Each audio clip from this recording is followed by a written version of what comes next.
아름다운 우리말과 세계 최고의 문자 한글 배종더. 세계에서 제일 오래된 한국어. 우리에게는 세종대왕이 만든 자랑스러운 우리 글 한글이 있다. 한글은 세계문자올림픽에서 2번 연속 1위에 올랐다. UN 유네스코 산하기관 행사인 세계문자올림픽은 세계의 문자 중 가장 쓰기 쉽고 가장 배우기 쉽고 가장 다양한 소리를 표현할 수 있는 문자를 찾아내기 위한 행사다. 2009년 서울에서 처음 열린 제1회 대회에서는 16개 국어가 경쟁한 끝에 한글이 1등을 차지했다. 2012년 태국 방콕에서 열린 제2회 대회는 러시아, 독일, 그리스, 인도 등 27개국이 참가했고 또다시 1위는 한글이었다. 2위는 인도의 텔루구 문자, 3위는 영국의 영어 알파벳이었다. 마지막 날 방콕선 언문이 발표되면서 참가한 학자들 모두 앞으로 자국의 대학에 한국어 전문학과와 한국어 단기반을 설치해 한글 보급에 노력하겠다고 했다니 참으로 놀랍고 반가운 일이다. 우리말 한국어는 어떤가? 긴 역사를 가진 우리말은 동사가 발달했고 형용사도 아주 풍부하다. 동사는 움직이는 상태에 따라 세분화되어 있다. 예를 들면 다음과 같다. 달리다, 내닫다, 치닫다, 내달리다, 치달리다, 내리달리다. 돌다, 휘돌다, 맴돌다, 애돌다, 겉돌다, 공돌다, 나돌다, 감돌다, 떠돌다, 싸고돌다, 장돌다, 통돌다, 헛돌다. 서다, 뒤서다, 나서다, 다가서다, 돌아서다, 들어서다, 갈라서다, 가로서다, 곤두서다, 고추서다, 앞장서다, 물구나무서다. 표현하지 못할 움직임이 거의 없을 정도다. 또 우리말에는 특이하게 준처벌한 것이 있어서 대상의 움직임이나 상태 그리고 성질 등을 음성으로 나타낸다. 갈팡질팡 그나저나 그럭저럭 눈치코치 따다붙다 뒤죽박죽 들락날락 들쑥날쑥 삐뚤빼뚤 싱글벙글 싱송생송 아기자기 아둥바둥 아롱다롱 아리까리 아웅다웅 안달복달 안절부절 알뜰살뜰 알록달록 알쏭달쏭 알콩달콩 애걸복걸 야들보들 야들야들 어금버금 어리버리 어스피슷 얼기설기 엄벙덤벙 오순도순 오톨도톨 옥신각신 올록볼록 울망졸망 옹기종기 우락부락 우물쭈물 울긋불긋 이나저나 이도저도 이런저런 허겁지겁 허둥지둥 흥청망청 세워라 내워라 곤드레만드레 두근반 세근반 미주알 고주알 불그락푸르락 어중이 떠중이 얼레리 꼴레리 엎치락뒤치락 이연령 비연령 흥이야 향이야 휘뚜루마뚜루. 우리말은 또 흉내말을 많이 만들어내고 있다. 찰랑찰랑 자박자박 넌출넌출 알록달록 어슬렁어슬렁 어우렁더우렁 불그락푸르락 퐁당퐁당 방긋방긋 두리번두리번 왁자지껄 헐레벌떡 그냥저냥 개발개발 곤드레만드레 미주알 고주알 얼렁뚱땅 오손도손 흐슬부슬 흐지부지 얼씨구 절씨구. 형용사에서는 표현이 다양하며 풍부한 표현력, 아름다운 어휘묘사와 함께 상징이 풍부한 소리말이 적재적소에 잘 활용되고 있다. 미쁘다, 예쁘다, 참하다, 어여쁘다, 탐스럽다, 살갑다, 밉살맞다, 푸르데데하다, 푸르댕댕하다, 푸르죽죽하다, 푸르스름하다, 누르스름하다, 가무스름하다, 불구스레하다, 둥구스름하다, 가느스름하다, 야트막하다, 나지막하다, 자그마하다, 나직하다, 달콤하다, 달짝지근하다, 우락부락하다, 얼룩덜룩하다, 울긋불긋하다, 알쏭달쏭하다, 시시껄렁하다, 시금털털하다. 동사가 풍성하면 이를 수식하는 형용사가 발달한다. 그래서인지 상태를 나타내는 우리말은 아주 풍성하다. 어감으로 실제를 연상할 수도 있다. 감각적이면서 감성적인 표현은 형용사에 넘치는데 특히 흉내말에서 도드라진다. 우리말 동사는 그 움직임이 살아있고 형용사는 모양 그대로 어감을 살린다.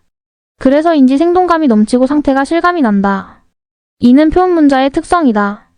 이제 우리말 코리안이 얼마나 오래되었는지 찾아보자. 긴 우리말 역사의 탐구를 시작해보자. 세상에서 제일 오래된 아름다운 우리말.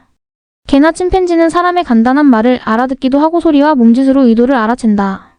소나 말도 주인의 지시는 알아듣는다. 그러나 말로 의사소통을 하지는 못한다. 기존 학설에 따르면 인간은 FOXP라는 유전자 돌연변이 2개 덕분에 동물과 달리 말하는 능력을 가지게 되었고 이 돌연변이는 약 18만 년 전 아프리카의 프로카에서 생겼다. 인간은 처음에는 소규모 집단을 이루다가 농경 생활을 하면서 대규모 언어 집단으로 발전하게 되고 나중에는 알타이어족 같은 대규모 언어 집단을 이루게 되었다. 네이처지 2021년 11월호에는 알타이어족으로도 불리는 트랜스유라시아어족 언어의 기원지가 9,000년 전 서유아 유역의 기장 농사지역이라는 논문이 실렸다. 이 논문은 독일 막스 플랑크 인류사과학연구소의 마르티너 로베이츠 교수 연구팀을 중심으로 10개국 학자들이 언어학, 고고학, 유전생물학 분야를 종합해서 공동 연구한 결과물로 고대의 농업과 목축 관련 어휘, 신석기와 청동기 시대의 유적지의 고고학 자료, 고대 농경인의 유전자 등을 비교 분석한 연구 결과물이었다. 연구팀은 언어의 1차 분화 시기를 신석기, 2차 분화 시기를 후기 신석기와 청동기로 보았다. 연구 결과에 의하면 신석기에는 몽골 퉁구스어와 원한국어 일본어로 분화되었고 후기 신석기와 청동기에는 터키어와 몽골어로 분화되었으며 퉁구스 원어는 아무르 마이너스 우수리 마이너스 칸카 지역으로 퍼져나왔다. 그 결과 한반도에서는 한국 원어로, 일본 열도에서는 일본 원어로 분화되었다. 연구팀은 종전의 유목민 가설을 농경인 가설로 대체했다. 그들은 신석기의 기장, 청동기의 쌀과 보리, 밀이 재배된 것으로 보았다. 또 황하 지역과 서해화 지역은 유전학적으로 완전히 분리되어 있었고 일본과 한국의 조상은 서해화 지역에 살고 있었으며 황하가 트랜스유라시아어의 유전자에 영향을 미치지 않았다고 보았다. 신석기에는 홍산 지역의 유전자가 100%였는데 한반도 남부, 일부 섬에서 조몬 유전자가 섞이게 된 것은 외구 침입의 영향이 아닌가 생각된다. 연구팀은 청동기에 들어와 중국의 양사호와 하가점 하층의 혼혈이 이루어졌을 것으로 보았다. 네이처지의 논문은 황하 문명과 요하 문명이 독자적 문명임을 강조하고 있다. 또한 요하 문명 지역은 트랜스-유라시아어족의 기원지로 황하 문명 지역은 시나-티베트어족의 기원지로 구별하고 있다.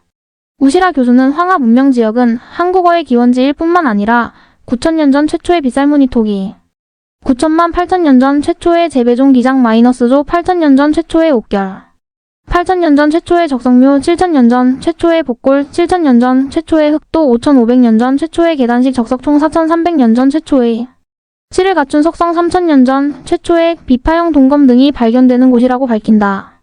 이 가운데 와를 제외한 나머지는 요하 문명 지역과 한반도 지역에서 발견되지만 황하 문명 중심 지역에서는 발견되지 않는 것들이라고 설명한다. 현재 트랜스유라시아어족 언어에는 한국어를 비롯해 98개 언어가 속해 있고 크게 한국어, 일본어, 투르크어, 퉁구스어 계통으로 나뉜다. 또한 트랜스-유라시아어족 언어의 가장 큰 특징은 어순이 주어 목적어 동사순이고 모음조화 현상이 나타난다는 점이다. 세계에서 제일 오래된 우리말 일본어와 한국어. 향가 연구가 김영애 선생은 1500년 전의 고대 우리말은 일본말과 똑같았다는 지론을 편다. 일본 만엽집 만요슈의 노래들은 고대 한국인들이 지은 향가였고 뜻과 발음 법칙에 따라 모두 풀이할 수 있다고도 했다. 또 어가는 한자의 뜻으로 조사나 어미는 한자의 발음으로 풀이할 수 있다면서 한자 발음들은 일본어가 아닌 한국어였다고 주장한다. 학자들은 지금도 같거나 비슷한 일본어와 한국어 단어가 5,000개가 넘는다고 말한다. 두 언어는 언어학적으로 같은 언어이며 고대 한국어가 일본어의 뿌리였다는 것이다. 일본 후쿠오카 지방의 한반도에서 건너간 야요인 들의 농촌 마을이 처음 만들어진 것은 약 23,000-2400년 전이었다. 이들의 벼 농사 방법은 300년에 걸쳐 일본 전역으로 퍼져나갔고 언어도 함께 전파되었다. 전남 영함에서 발견된 약 2500년 전 청동기 시대의 곡식 저장소가 일본 야요이 마을에서는 약 2200년 전 모습으로 재현되고 있다. 일본의 언어는 원시 부여, 고구려, 원시 일본어, 고대 일본어, 일본어로 바뀌었고 고구려어의 수사와 일본어의 수사는 세계가 같거나 비슷하다. 3을 고구려어는 밀, 일본어는 미라하고 5를 고구려어는 우차, 일본어는 이츠라 하며 7을 고구려어는 나는, 일본어는 나나라고 한다. 또 골짜기를 고구려어는 탄, 일본어는 단이라 하고 토끼를 고구려어는 오사함, 일본어는 우사기라 하며 납을 고구려어는 뇌물, 일본어는 나말이라 하고 봉우리를 고구려어는 달, 일본어는 다키로 발음한다. 700년 역사의 백제는 A. D 660년 나당 연합군에 의해 멸망했고 만주 땅에서는 북부여를 포함해 900년의 긴 역사를 가진 고구려가 A. D 668년에 멸망했다. 다시 북쪽 만주에서 발해가 건국하고 남쪽에서는 신라의 삼국통일로 남북국시대가 이어졌다. 신라 경덕왕 16년 757년에 행정구역을 구주 오소경으로 나누면서 전국의 지명이 통일되었다. 삼국이 처음에는 같은 언어를 사용했지만 700년이나 서로 떨어져 살다 보니 방언이 많아졌으나 그 차이는 그리 크지 않았다. 신라가 삼국을 통일한 뒤 언어나 민족적 감정 때문에 고구려와 백제 유민 통치에 문제가 있었다는 흔적은 없다. 고구려인과 백제인이 통일신라의 통치권에 쉽게 흡수될 수 있었던 것은 언어와 민족이 같았기 때문이라고 추측할 수 있다. 아득한 옛날 북방에서 퍼져나온 언어의 뿌리가 하나였기 때문이다. 고구려, 백제, 신라 시대의 금성문을 조사해보면 쓰여있는 한자의 어순은 모두 주어 목적어 동사, 즉 한국어 순으로 되어 있다. 삼국사기 지리지에는 고구려와 백제어의 잔영이 남아있다고 한다. 신라 경덕왕 때 모든 지명을 통일시키면서 원래 지명을 함께 적어놓았는데 마을을 백제는 불이, 고구려는 홀, 신라는 벌이라 했다. 또 왕을 백제는 건길지, 고구려는 개, 신라는 간이라 했다. 또 불달을 백제는 소비, 고구려는 사비, 신라는 불거라 했다고 적혀있고 물을 고구려는 매, 신라는 물이라 했고 성을 백제는 기, 고구려는 홀이라 했다고 적혀있다. 세계에서 제일 오래된 우리말 인도 남부에는 타밀나두라는 주가 있다. 드라비다족이 대부분인 이들은 원래 인도의 북부 지역에 살다가 아주 옛날 아리안족의 침입을 받고 남쪽으로 밀려 내려왔다고 한다. 타밀나두주뿐만 아니라 케랄라주 등 인근 주에도 아주 많이 살고 있다. 그런데 이들의 언어에는 우리와 비슷하거나 같은 단어들이 대단히 많다. 언어뿐만 아니라 아이들의 놀이문화, 아기를 키울 때 얼리는 소리, 김치와 막걸리를 담아 먹는 문화까지 같다. 아주 옛날 우리와 같은 곳에 살았던 같은 민족이었을까? 그렇지만 이들의 피부는 약간 검은 편이고 얼굴형은 전형적인 인도인이다. 필자는 타밀나두주 마드라스, 지금은 첸나이로 이름이 바뀐 도시에 2년간 거주한 적이 있다. 당시 현대자동차는 인도 시장 진출을 준비하고 있었고 필자는 마케팅과 세일즈 담당 책임자였다. 쉬는 날 바닷가에 나가보면 아이들이 엄마, 아빠 라고 부르면서 노는 모습을 자주 볼 수 있었다. 이들에게는 순다칸즈라는 쌀로 빚은 술라이스 와인이 있는데 우리의 막걸리와 똑같다. 콜루카타이라 부르는 떡이 있고 망고를 잘라 담는 우루카이는 바로 우리의 깍두기 김치다. 이들의 놀이문화도 우리와 같거나 비슷하다. 윷놀이, 제기차기, 팽이치기 등이 우리와 같다. 공기놀이는 안잘감 아탐이라 부르고 윷놀이는 아두뿔리 아탐이라 부른다. 어린아이가 이불에 오줌을 싸면 키를 덮어 씌우고 이웃집에 소금을 얻으러 보내는 풍속도, 남자 아기를 낳으면 문 앞에 고추 대신 망고를 매달고 여자 아기면 솔가지 대신 나뭇잎을 매다는 풍속도 우리와 닮았다. 이들은 누구이며 왜 우리와 이렇게 비슷한 것인가? 서기 42년 인도 아유타국에서 허황옥 공주가 지금의 김해지역 금강가야로 찾아와 수로왕의 왕후가 되었기 때문에 그 영향을 받았다는 얘기도 있고 신라의 황금기의 무역기의 영향으로 인도에서 신라까지 해상무역이 이어졌기 때문이라는 얘기도 있다. 그러나 필자는 아니라고 단정한다. 그런 연유로 언어가 같거나 생활 풍속까지 비슷해지기는 불가능하다고 생각한다. 이들은 먼 옛날 우리와 같은 민족이었을지는 모르지만 같은 지역에서 오랫동안 함께 살았던 민족이었다고 본다. 인도의 옛 언어라 부르는 산스크리트어의 SANSCRIT가 우리 민족과 이들 드라비다족을 이어주는 어떤 강한 연결 매체였다고 생각하기 때문이다. 다음은 그들의 말과 우리말을 비교해본 것이다. 우리말 드라비다, 우리말 드라비다, 우리말 드라비다. 엄마 엄마 쌀소르 반갑다 바나캄. 아빠 아빠 놀이 노루 놀이 마당쇠야 마당구야. 나나 난칸 칸까니 어거바니 인거봐. 너니 갔나 아가씨 갔나 우라마다 운갈비다. 님님 아시 아시 제기차기 제기 놀이. 아버지 아빠시 메뚜기 메뚜기 이리와 올래와. 언니 언니 안니 보리 발리 어부바 어부바 아부바. 큰언니 칸언니 싸우다 싸우다 잼잼 잼잼. 엉덩이 궁디 아파 아파 맴매한다 맴매한다. 눈 눈이 보다 비다 까꿍 까꿍. 마누라 마네비 몽땅 못땅 곤지곤지 곤지곤지. 나라 나도 풀을 배다 풀을 배뚜도리도리 도리도리. 세계 언어와 한국어. 어느 민족이든 그 민족의 운명은 언어와 같이 간다고 한다. 우리를 한민족이라 부를 수 있는 것은 나라 대한민국가 있고 우리 글과 우리말이 살아있기 때문일 것이다. 만주족은 중원에서 강대 찬란한 청나라를 세웠지만 나라 전체를 만주말로 통일시키지는 못했다. 누르하체가 세운 청은 1912년까지 300년 가까이 중원을 지배했기에 만주어는 한동안 국제어나 다름없었다. 그러나 청이 멸망하고 112년이 지난 지금 만주어는 거의 사멸한 것이나 다름없다. 청나라가 망하자 만주어와 만주족도 사라져버린 것이다. 만주어뿐 아니라 중원을 누비다가 사라진 언어는 한둘이 아니다. 유나라, 금나라가 망하면서 거란어가 사라졌고 거란 문자까지 없어졌다. 중세시대 중원을 정복한 최초 유목민의 나라 거란은 우리의 기억 속에 오랑캐의 나라로 기억되고는 있으나 발해를 멸망시킬 정도로 강력한 존재였다. 또한 독특한 머리 스타일 공발 변발을 비롯해 자신만의 언어와 문자도 가지고 있었으나 멸망과 동시에 모두 사라지고 말았다. 현재 전 세계에는 7,000종 이상의 언어가 있지만 1,000명 미만이 사용하는 언어도 많아 40% 정도는 곧 사라질 위기에 있다고 한다. 세계 각지 소수민족 언어의 보존을 위해 힘쓰는 사멸위기 언어연구소와 미국 국립지리학회에 따르면 놀랍게도 전 세계 약 7,000종의 언어 가운데 1개가 2주일마다 사멸하고 있다. 그리고 세계의 언어 가운데 83개를 전 세계 인구의 80%가 사용하는 반면 약 3,500개는 사용자가 세계 인구의 0.2%에 지나지 않는다. 또 전 세계 인구의 절반 이상이 23개의 언어만 사용하고 있으며 가장 많은 사람이 사용하는 언어는 영어다. 러시아 시베리아의 남부 알타이 산맥에 거주하는 알타이는 튀르크어 계열의 알타이어를 주로 사용해 알타이어족이라고 부른다. 퉁구스어족, 몽골어족, 튀르크어족으로 구성되어 있으며 학자에 따라서는 한국어족과 일본어족을 그 속에 포함하기도 한다. 네이처지는 2021년에 발표한 논문에서 종전의 유목민 가설을 농경민 가설로 대체하고 이러 한국어, 퉁구스어, 몽골어, 튀르크어를 트란스 유라시아어로 나눈다. 그러나 한국어, 일본어는 엄연히 독자적인 언어다. 실제 한국어는 어느 어족에 속하는가? 서울대 김주원 교수는 한국어가 알타이어족에 속할 개연성이 매우 높지만 결론은 내릴 수 없다고 했다. 헬싱키대 유아 야눈넨 교수는 알타이어족이라는 개념 자체가 불분명하므로 한국어가 알타이어족에 속한다는 말은 성립할 수 없다고 했다. 영국 웨일즈대 데이비드 크리스털 교수는 알타이어족과 한국어는 유사성보다는 차이점이 더 많을 것이라고 했고, 알타이 어학의 대가라는 람스테드는 한국어는 앞으로 연구가 더 필요한 불가사의한 언어라고 했다. 람스테드 이후 알타이 어학의 권위자 포페는 기원적으로 비알타이어인 한국어가 기층 언어인 고대 알타이어를 흡수했거나 기층 언어인 알타이어 위에 얹혔을지도 모른다고 했다. 그는 또 원시 한국어는 알타이 통일체가 존재하기 전에 분열했을지도 모른다며 원시 한국어를 노스트라트 제어에 포함하기도 한다. 그리고 그 기준점은 소아시아 지방이 아니라 환족이 둘로 나뉘어 이동하기 직전의 지점인 인도 반도가 되며 노스트라 어설에는 함세머족, 우랄어족, 인구어족, 알타이 제어, 인도 남부의 드라비다어족이 포함된다고 한다. 그렇게 되어야만 중앙아시아에서 남아한 수메르족의 문화가 왜 원시 인도 문화와 비슷하게 되었는지 알 수 있다는 것이다. 산스크리트어.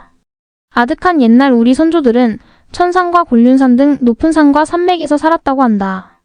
전 지구를 강타한 대홍수 때 살아남은 인류는 어쩔 수 없이 높은 산과 같은 고지대에 살 수밖에 없었을 것이다.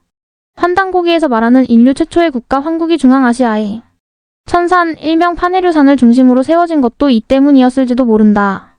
갑고른 박사 최춘태 선생은 천산과 곤륜산 모두 태고적 이름이 가마라였고 천산과 기련은 가마, 곤륜은 나가마 남쪽 가마였다는 지론을 편다. 고산족인 쿠르족은 KURU, KULYA, 쿨러 등으로 불리었는데 여기서 고려, 구려, 구려와 코리어가 나왔을 것이라는 지론이다. 최 선생에 따르면 그곳은 하늘과 맞닿은 곳이었다. 밤이 되면 하늘에 사자 구름이 내려와 밤을 지새우고 새벽이 되면 이슬을 남기고 하늘로 되돌아갔다. 천산과 곤륜산. 하늘의 전기와 산의 전기가 만나 하늘과 산이 배태하는 곳이라고 믿었다.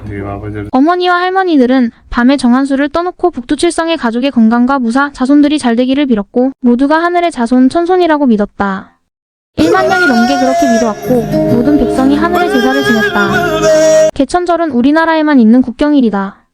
자손들은 엉덩이에 마고 반점을 지니고 태어났고 얼굴 광대뼈 밑에 구멍 2개가 있는 것을 천손의 증표라고 믿었다. 그리고 우리 민족에게 죽음은 고향으로 돌아간다는 복의 의미였다. 어른들이 죽으면 돌아가셨다라는 표현을 사용하고 상여가 나갈 때는 관 속에 칠성판을 깔았으며 지붕 위에 고쟁이를 던지면서 복이라. 내친 것은 바로 내가 왔던 하늘인 북두칠성으로 돌아간다는 것을 알리는 것이라고 믿었다. 신라 박재상의 부도지에 의하면 우리는 모두 마고 할미의 자손이었다. 파미르고원 곤륜산으로 추정되는 마고성에서 인구가 늘어먹을 것이 부족해지자 황궁시는 북쪽의 천산주로, 청궁시는 동쪽의 은혜주로, 흑소시는 남쪽의 성생주로, 백소시는 서쪽의 월식주로 각각 부족들을 이끌고 떠났다고 한다. 고 강상원 박사는 우리 민족이 히말라야 산맥 지방에 살았었다는 기록을 북사와 하강학이 쓴 동이원류사에서 찾았다고 한다. 북사에 의하면 백제는 마한의 속국이었고 모두 생리국이었다고 한다. 중천축국 범왕이 실다머인 산스크리트 SANSCRIT 글자를 만들었는데 당시 우리 선조들 언어가 산스크리트어였다고 한다. 카자흐스탄이나 헝가리에서도 인류 문명이 파미르에서 시작되었고 그곳이 그들 민족의 발원지라 믿고 있다. 카자흐스탄의 교과서에는 삭족이라 불린 그들의 선조들이 술록관을 쓴 샤먼들이 사는 신성한 산 보그드산에서 파미르로 내려온 뒤 동서로 갈라졌다. 겐지스강은 히말라야 산맥에서 발원한다. 고대 우리말 사전 격인 산스크리트-영어 사전에서 GANGA를 검색하면 더 리버 겐지스강라는 풀이가 나온다. 어쩌면 강강술래는 수천 년 전 외적이 침입하는 긴박한 상황에서 전사들을 불러 모으던 우리 선조들의 대응 전술이었는지도 모른다.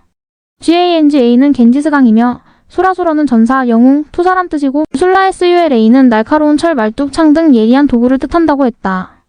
이러한 말들은 어쩌면 당시 우리 선조들이 겐지스강 부근에서 살았다는 것을 알려주는 히든카드가 아닐까. 인도 고아에 온 예수의 선교사들은 1583년 형제들에게 보낸 편지에는 인도어가 그리스어와 라틴어와 비슷하다는 설명이 나온다. 윌리엄 존스 1746년 1794년은 영국 런던에서 태어났다. 그는 아버지의 영향을 받아 학구적인 집안 분위기 속에서 성장했다. 같은 이름을 가진 아버지 윌리엄 존스는 원주율에 파이라는 단위를 붙인 수학자였다. 윌리엄 존스는 어릴 때부터 언어 천재로 이름을 날렸고 이미 10대의 영어, 웨일스어, 그리스어, 라틴어, 페르시아어, 아랍어, 히브리어를 상당한 수준으로 구사했으며 한자도 어느 정도 쓰고 읽을 수 있었다고 한다. 옥스퍼드 아크스퍼드 대학교의 유니버시티 칼리지를 졸업한 윌리엄 존스는 과외교사와 번역가 일을 하면서 법학을 공부하여 20대의 변호사 자격을 취득했다. 그리고 1783년 당시 영국이 동인도 회사를 통해 식민지 사업을 벌이고 있던 인도 캘커타의 판사로 파견된다. 인도 문화에 매료된 그는 힌두교 경전 베다베이더를 통해 산스크리트어를 배웠고 고대 인도어가 그리스어나 라틴어와 비교해 문법과 어휘면에서 놀랍도록 비슷하다는 사실을 알게 되었다. 그리고 그동안 서양이 무시해온 인도의 옛 언어가 자신들의 문화의 뿌리라고 생각하고 있던 그리스어 및 라틴어와 문법과 어휘면에서 너무나도 유사하다는 것도 발견했다. 1786년 윌리엄 존스는 자신이 창립한 아시아학회 세미나에서 산스크리트어에 관한 유명한 주제를 발표했다. 산스크리트어는 얼마나 오래되었는지는 모르겠으나 그리스어나 라틴어보다 더 완벽한 구조를 가지고 있다. 산스크리트어, 그리스어, 라틴어 등 세 언어는 문법 구조가 같고 동사의 뿌리가 같다. 산스크리트어와 고대 페르시아어도 비슷한 어원 구조를 가지며 같은 가족일 가능성이 있다. 그는 산스크리트어, 페르시아어, 그리스어, 라틴어, 고트어, 켈트어가 모두 공통적 요소를 갖고 있다는 이론을 발표하면서 가장 우수한 언어가 산스크리트어인데 불행히도 현재 이 언어를 사용하는 사람들이 없다고 했다. 윌리엄 존스의 논문 발표 후 1800년 초에 아크스포드 대학에서 산스크릿 마이너스 잉글리시 사전 발간 작업을 시작했다. 무려 1500만 단어를 수집하고 100여 년에 걸쳐 많은 비용을 들인 끝에 1899년 산스크리트 마이너스 영어 옥스퍼드 사전이 만들어지게 된다. 이 사전은 산스크리트어를 영어로 번역한 것으로 산스크리트어는 대부분 우리말이라는 것이 고 강상원 박사의 지론이다. 강 박사는 여기에 수록된 산스크리트어가 한국의 토속 사투리와 대부분이 일치하며 우리 동이족이 산스크리트어를 사용해 왔다는 주장을 폈다. 지금도 경상도, 전라도, 이북, 제주도의 지방 사투리 속에는 산스크리트어가 아주 많이 스며 있다는 말도 덧붙였다. 강 박사는 역사가 잘못 기록되는 바람에 우리가 우리 언어의 어원을 잃어버렸다며 대단히 안타까워하기도 했다. 옥스퍼드 사전 첫 페이지에는 COGNAT 인도-유러피언 랭거저즈 인도와 유럽 언어는 동일어족이라고 쓰여 있다. 이를 두고 한국의 토속 사투리가 전 세계 언어의 뿌리가 된다는 것이 강상원 박사의 주장이다. 현재 인도의 고어 산스크리트어는 영국의 통치 기간 중 많이 변형되고 힌두어와 섞여 우리의 토속 사투리와 동일하다는 것을 찾아보기가 쉽지 않지만 12,000년 동이족의 언어인 우리 토속 사투리의 산스크리트어의 원형이 있다는 것이 강 박사의 지론이다. 강 박사는 우리 토속 사투리인 산스크리트어가 왕손의 전통 언어이며 12,000년 동서 언어의 뿌리라는 주장을 굽히지 않았다. 강상원 박사는 또 인도 카스트 제도의 왕족 계급인 크샤트리아 KSATRIYA에서 K가 무궁화되어 사투리란 용어가 나왔으며 현재의 지방 사투리가 오래전에는 왕족이나 귀족들이 쓰던 말이었다고도 했다. 산스크리트 마이너스 영어 옥스퍼드 사전에는 거시기, 머시기, 그란게 모여, 으뜩한다, 반무딱하이 그려봤다, 동이, 매느리, 이라 짜짜란 단어들이 나온다. TONGI 동이를 슈퍼내처럴 불가사의한 신통한 민족이라는 설명도 나와 있다.